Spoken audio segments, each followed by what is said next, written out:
Welcome, ladies and gentlemen, to my first ever movie review. In this case, Pacific Rim Uprising.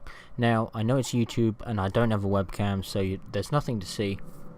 I'll be putting the film trailers on the right hand side of the screen, and if you get bored, feel free to watch the left side of the screen where I'm going to put some fluffy kitten video. Now, there's two ways to make a film sequel, and typically sequels don't tend to be as good as their original, and there can be two reasons for this, but there can be many sort of contributing reasons that we won't go into. There's two kinds of sequels. The first kind of sequel is for the love of it. That is, you've got a film, or a director has a film idea for a sequel of, whatever. Take any film franchise you want, and they have a story, they have a meaningful story, they have meaningful characters, and they want to just put together this great piece of storytelling, or whatever appeases the fan base.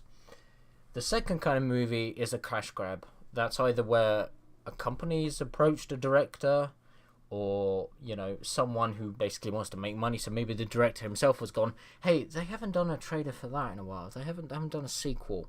And particularly when you look at Pacific Rim Uprising, it has a lot of those hallmarks.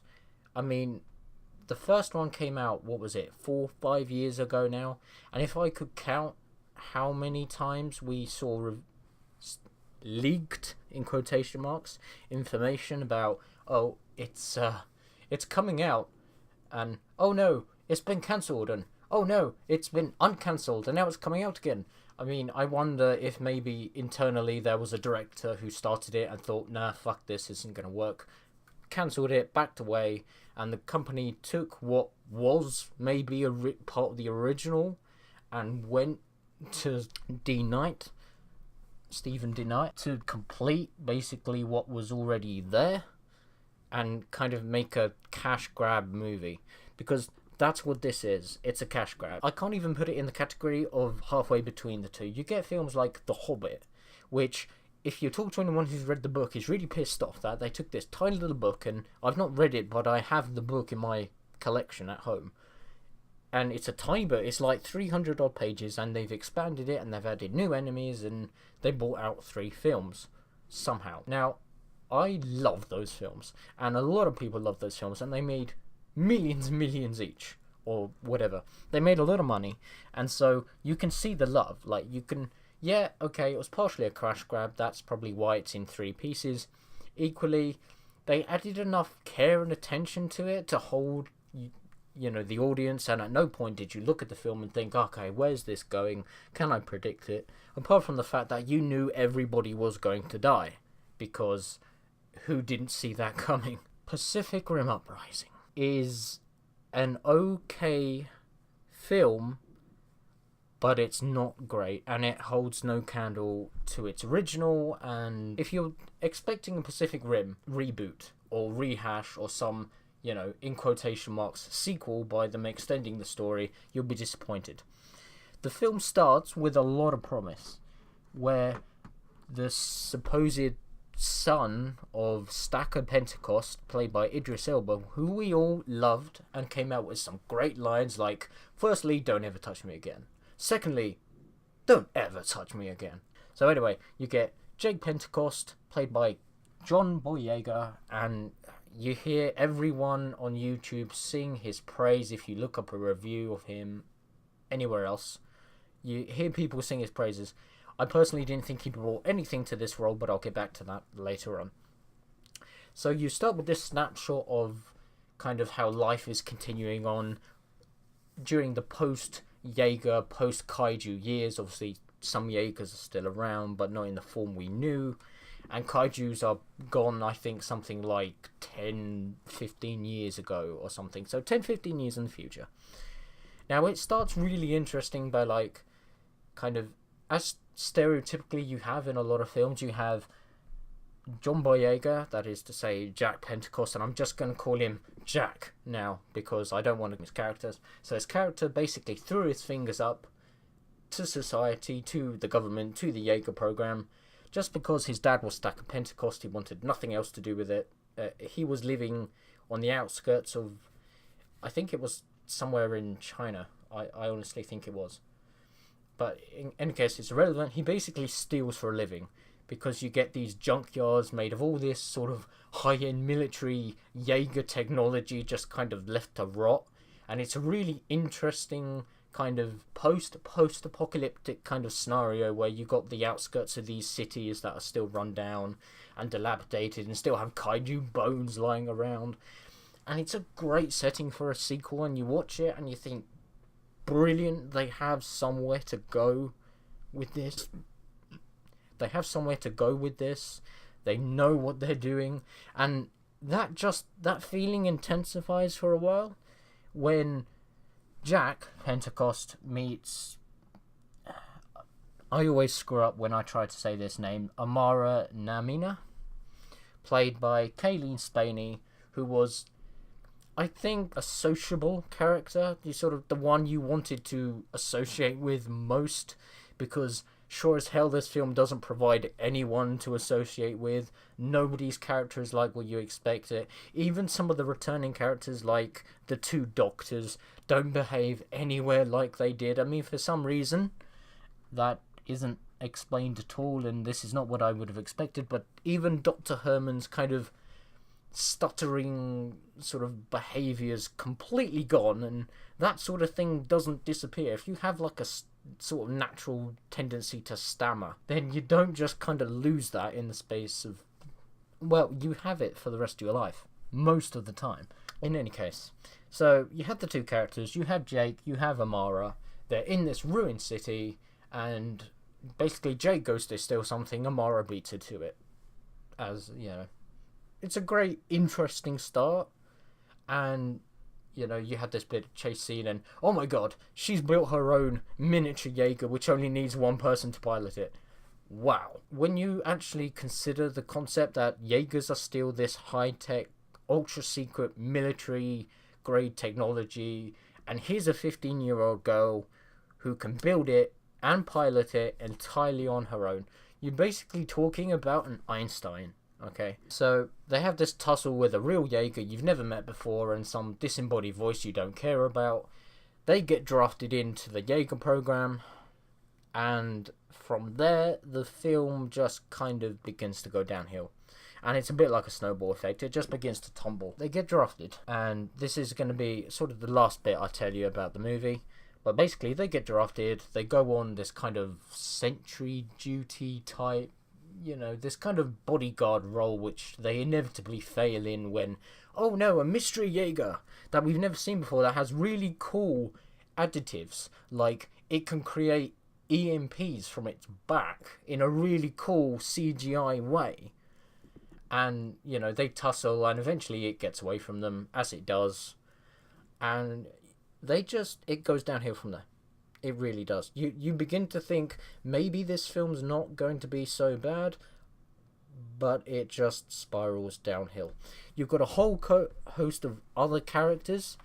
You've got all these cadets. All of them. You know nothing about them other than the fact that one of them's Russian and seems to stick up her ass and is really a complete douche for the entire film, until the snippet right at the end where she seems to like find this respect for Amara, and then they're all chummy and happy and everything's fine between them. It's really like someone ripped off Ender's Game and thought, hey, we can just take this sort of inter-cadet dynamic and just copy and paste it. And it didn't work at all. For a start, it only works if you have character development. And nobody in this film has character development at all. Not even, if you want to think of it this way, the poster child, Jake Pentecost or Jack Boyd, if you want to think of it. Not even he has any character development. He goes from hating society and hating the kaiju and the Jaeger program to being in the Jaeger program to growing up somehow in the space of 5 minutes and becoming all kind of like a leader. And then after that he finishes the film, he beats the inevitable boss at the end of it, and that's that. You don't associate with any of them, you don't care about any of them, none of them are explained, particularly the cadets are just kind of there. The other thing that really pissed me off with the cadets, they're 15-year-old kids. There seems to be one class of 9 or 10 15-year-old kids who, are clearly the next, the future generation of Jaeger pilots. There's only one class of these 15-year-old kids. And somehow at the end of the film, they get into the driving seat of a Jaeger, despite in the first film all this stuff about needing to be drift compatible. They all team up, get into Jaegers, which are amazing. Right? The Jaeger's designs have been really redesigned, and I really like them. You have one that has 3 people because it has like a turret in its chest, and another one has a spiked ball, I'm sure there's a word for that, on its arm. And they're great new designs, but these kids just kind of get behind the driving seat and, oh my god, they're amazing. They're like Yancey was in the last film.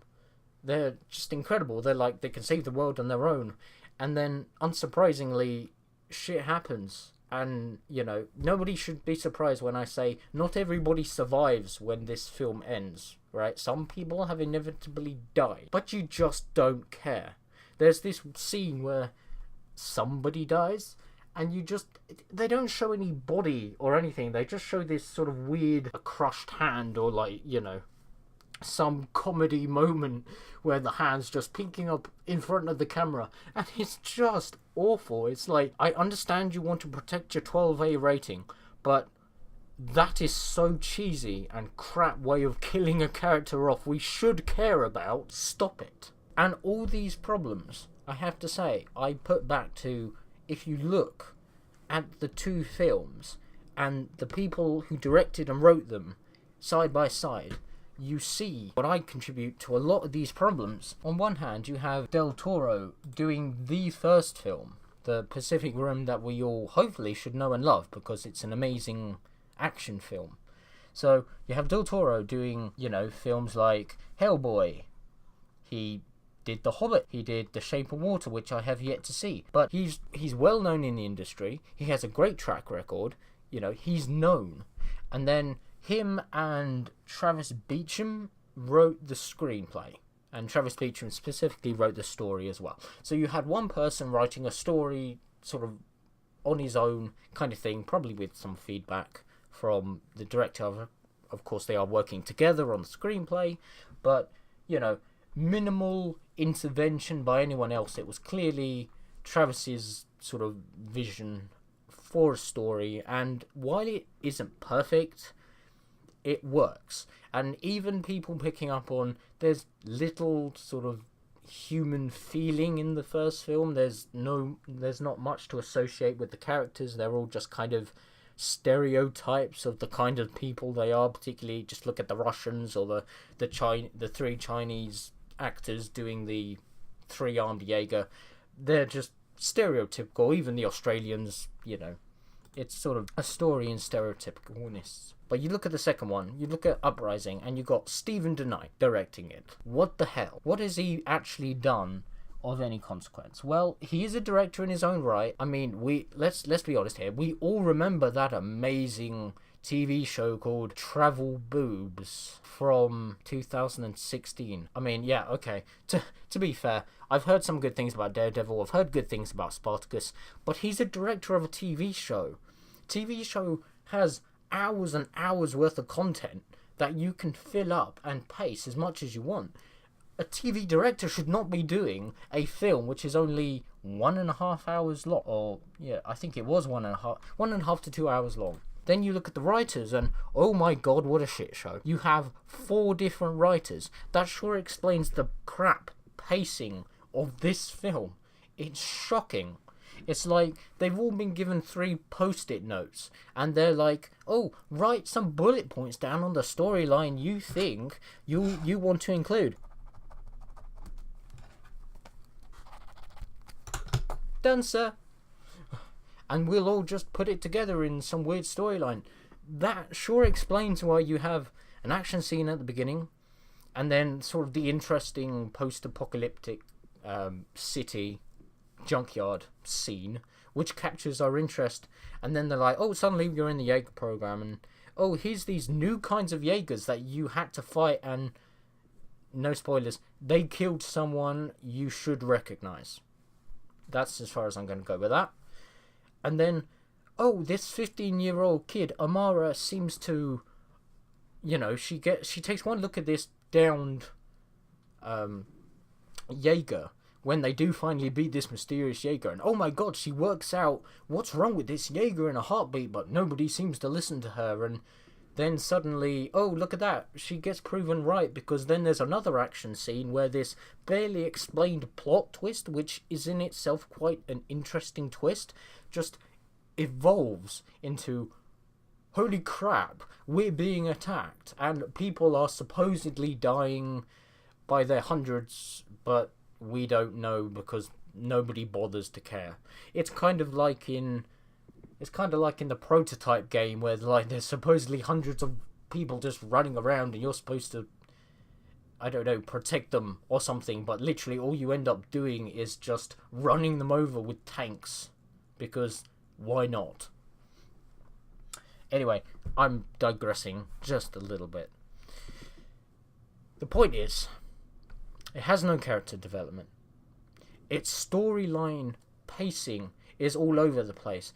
And whereas the last film ended so well, that is to say, it had a little sort of attempt at a heartfelt moment between the two Australians in Pacific Rim, when Sergeant Pentecost and the other Australian dude, that I've forgotten his name, in that modern Jaeger, blow themselves up to try to close the rift, and it's all like, it's kind of moment. It's also giving the consumers what they want. They want to see big explosions. They've seen big robots. They've seen big robot fight scenes. They now just want to see big explosions, and that's how the film ends, with a big explosion and a kind of happy ending-ish. Apart from all the dead people that should number in the hundreds of thousands.